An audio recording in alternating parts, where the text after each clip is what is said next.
Hey there everyone, I'm Karma. I'm an analyst and a writer for CSGO, and if you've never seen one of my videos before, the gameplay on the screen is just more for your eyes to be kept busy. My videos are a little bit more like podcasts, so you can feel free to listen to this while you're DMing or while you're at work or whatever. Today I'm going to go through the history of a team, and if there is one team in CSGO that has a cult-like following other than Fnatic and NiP, it would have to be Cloud9, the North American team that currently has a roster of Nothing, Freakazoid, Skadoodle, Sean Gears, and Shroud. But this team had very humble beginnings, particularly when the scene was incredibly small. And today I'm going to take you back through time and give you a little history lesson on the lineups that have led to the C9 CSGO rosters. So first off, we're starting with the Area 51 era. So the first organization that picked up a roster that would soon become the baseline for C9 was Area 51, which had a lineup of Hiko, Dazed, TCK, Semphis, and Sean Gears. This team was the most promising North American lineup that we'd probably ever would see, other than maybe iBUYPOWER. As they had one single tournament under Area 51, which was ESWC 2012, where they finished in third place. They beat up N Faculty 2-1 in the final, and that was like a German mix of old players that had like SM and Asmo and a couple of old like 1.6 legends. But basically, they don't really compete anymore. So nonetheless, you know, Area 51 finished in third place behind Very Games, who came second, which would later become Titan, and the legendary NIP lineup with Fifth Laren, who finished in first place. So basically, they departed from Area 51 due to the organization not having enough funds to send them to DreamHack Winter, which would be probably the biggest tournament of that year. And as a result, the players left Area 51 and played under the name of 4 Nothing, and they didn't end up attending DreamHack Winter due to not finding another organization. So basically, their 2012 era was kind of put to an end. By December of 2012, though, the team found a new organization called Quantic Gaming, and as a result, Sean Gears was replaced with Frost. So this lineup was now Hiko, Dazed, TCK, Semphis, and Frost.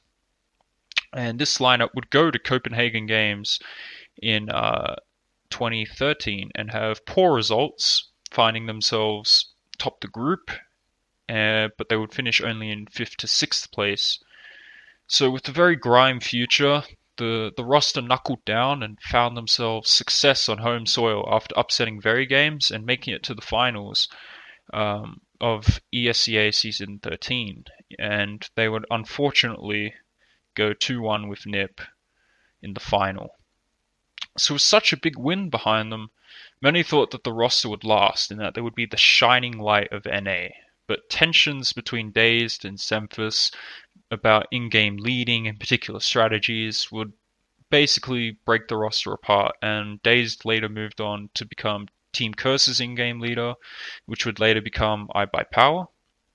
And by May of 2013, Quantic's roster had reinvented themselves into a lineup consisting of Hiko, Nothing, Sean Gears, Semphis, and Swag, which looks a whole lot more like the roster that would soon become familiar to North American CS fans.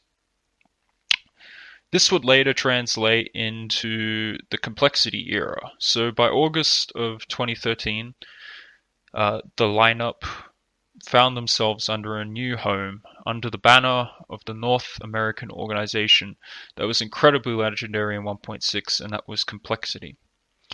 This team pushed themselves to the limits again and met NiP in the finals of ESEA Season 14 finals, where again they would finish in second place.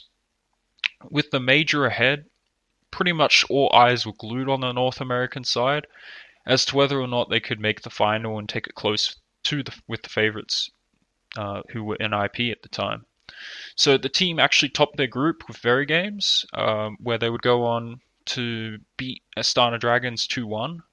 which was considered at the time the third or fourth best team in the world. So at this point in time, a lot of people really did think that Complexity had become the fourth or third best team in the world as they beat Astana Dragons, had a great season, ESEA Season 13 result.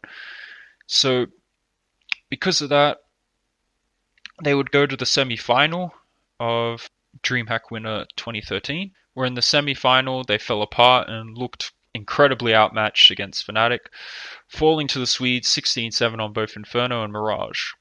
And as we all know, Fnatic later went on to win the first ever CSGO major 2-1 against NiP.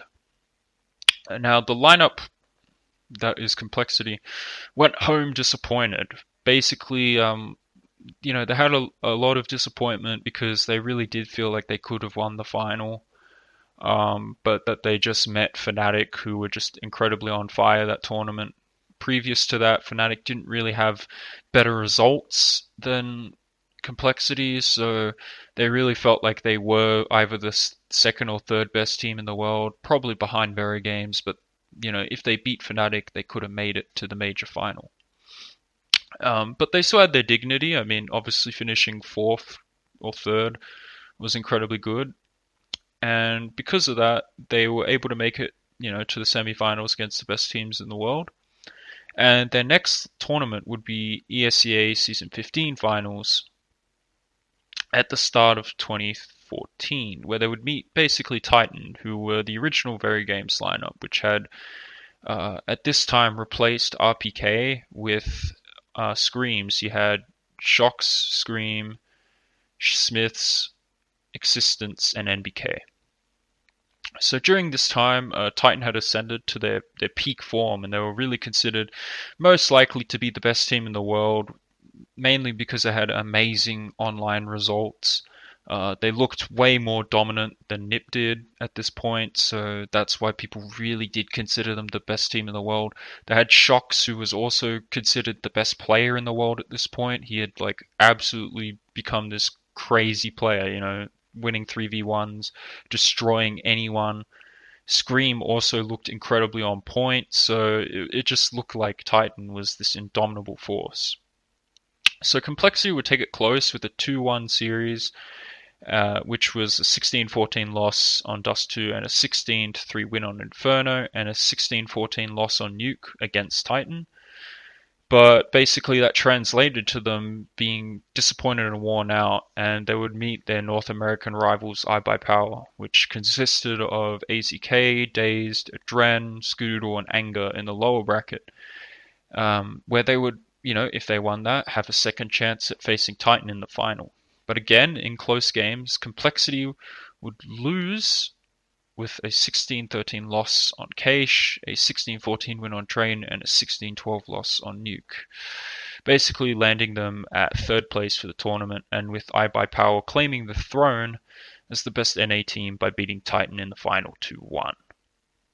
This team would however survive, seeing themselves head to the second major together, which was EMS Katowice 2014, which would see them hit second in their group behind LGB, which had future Fnatic talents Olafmeister and Crims, to meet NIP and lose 2-1 and finish 5th to 8th place at the major, with a 16-12 win on Dust 2 and a 16-12 loss on Nuke and a 16-11 loss on Train. So this time the lineup went home incredibly disappointed. I mean, they'd lost to a Swedish squad at a major for the second time.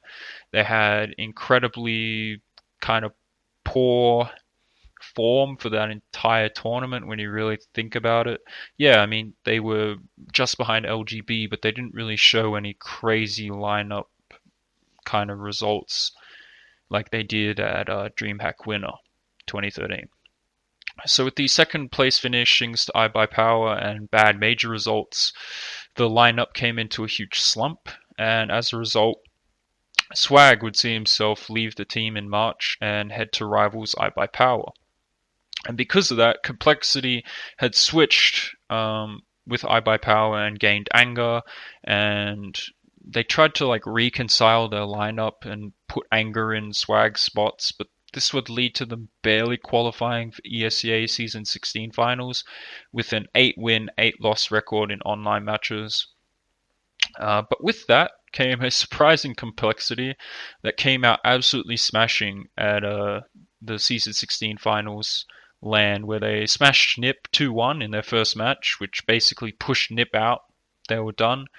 They basically destroyed Na'Vi 2-0, which was actually the Na'Vi Guardian lineup, so that was incredibly good. But they would then meet iBUYPOWER in the quarterfinals. No, sorry, semifinals, 2-0, which would land them in the losers bracket against Polish 1.6 Legends Virtus Pro, which had Neo, Taz, Pasha, Snacks, and Bialy. So, complexity would dominate them 16-7 and 16-13 on Inferno and Season respectively, with a loss of 16-11 on Cache to make the series 2-1. So they basically beat the major winners. They looked really good.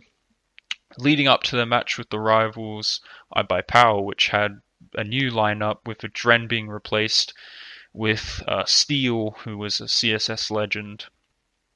Basically, this created a new chapter in the historic rivalry that would continue for the rest of 2014 in North American CS, where basically iBUYPOWER and Complexity were always competing with one another to see which one was the better lineup. And even though C9 had better international results at majors, iBUYPOWER always had the LAN results in North America. They always had, better placings against against teams like Titan, and they would go on to win ESEA Season 15 finals. But at 16, basically, once again, iBUYPOWER would prove themselves superior with the new lineup with Swag, best in Complexity with a 2-0 score, with a 16-9 win on Dust2 and a 16-2 win on Nuke for iBUYPOWER.